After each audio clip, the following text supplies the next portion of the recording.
प्राचीन समय में महिलाएं वस्त्र धारण क्यों नहीं करती थीं? प्राचीन भारत में मिथिला राज्य अपनी विद्या और संस्कृति के लिए प्रसिद्ध था।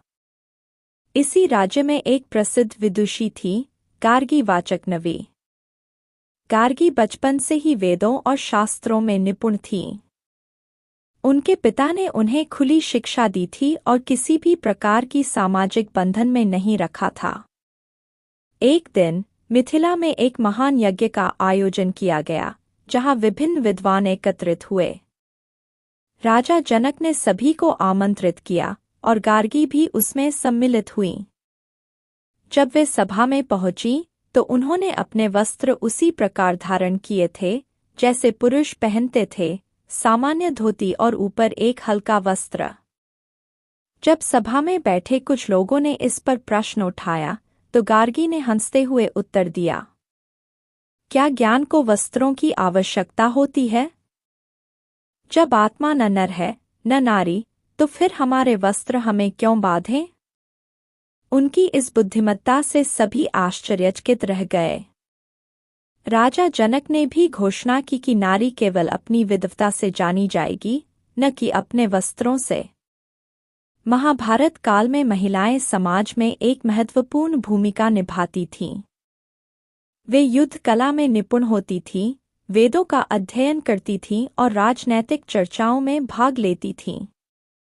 द्रौपदी, महाभारत की सबसे प्रमुख नारी पात्रों में से एक, अपने साहस, बुद्धि और तेजस्विता के लिए जानी जाती थीं। वे राजमहल में अन्य महिलाओं की तरह भारी वस्त्र धारण नहीं करती थीं। वे अपने अनुसार वस्त्र पहनती थीं, चाहे वह सभा में हो या वनवास में। जब पांडवों का वनवास हुआ, तब द्रौपदी ने सामान्य वस्त्र धारण किए, जो यात्रा में आरामदायक थे। उन्होंने कभी यह नहीं माना कि स्त्रियों को विशेष रूप से ढककर रखना चाहिए। उनके बारे में कहा जाता है कि जब वे सभा में जाती तो उनका आत्मविश्वास और उनकी बुद्धिमानी उनके वस्त्रों से अधिक प्रभावी होती है। समय बीता और भारत में विभिन्न राजाओं का शासन आया। गुप्त काल और मौर्य काल में नारी को उच्च स्थान प्राप्त था। राजा हर्षवर्धन के शासनकाल में एक घटना घटी। उनकी सभा में एक महिला विद्वान, श्रीदेवी, न्याय और धर्मशास्त्र पर चर्चा करने आईं।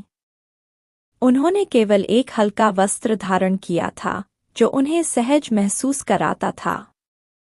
जब कुछ दरबारी उनका उपहास करने लगे, तो राजा हर्षवर्धन स्वयं खड़े हुए और बोले, नारी का सम्मान उसके वस्त्रों से नहीं, बल्कि उसके ज्ञान और चरित्र से होता है। हमारा धर्म कभी यह नहीं कहता कि उसे विशेष रूप से ढकना आवश्यक है। इस घटना के बाद महिलाएं पहले से अधिक स्वतंत्र रूप से सभा में भाग लेने लगीं और किसी ने भी उनके वस्त्रों पर टिप्पणी नहीं की। दोस्तों, कथा अच्छी लगी हो तो चैनल को सब्सक्राइब करें और लाइक करें। हर हर महादेव।